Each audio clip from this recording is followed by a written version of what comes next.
want to talk about Tolkien's use of fellowship and how that's applicable to both generations. Fellowship was applicable to World War II because just like in Lord of the Rings, we see many different cultures coming together. It's a very multiracial unity coming together against this large evil. And so in World War II, we saw many people coming together and many people who maybe weren't necessarily the greatest of allies before, but now suddenly they're bonded together, united against the same enemy. In September 11th, our fellowship was challenged.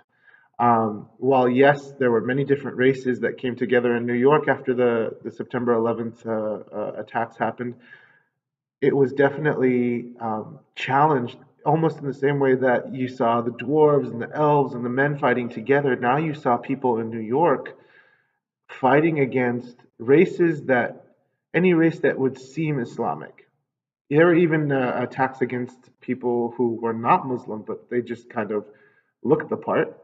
And uh, a couple of murders happened. And so times were very tense in September 11th because they were all unable to identify that no, we're not against each other, we're for each other. And so this was also relatable with Lord of the Rings. We saw people who would fight against each other and realize the fight's not here. The fight is elsewhere. The evil is elsewhere. That's where we need to focus our attention on.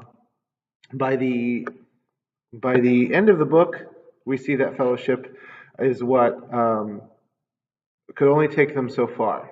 Could only take Frodo so far, but um, we do notice that Sam ultimately does end up going with him, and so we see that while fellowship is it's sort of second in terms of courage or evil in terms of the themes, but for Tolkien it was very important.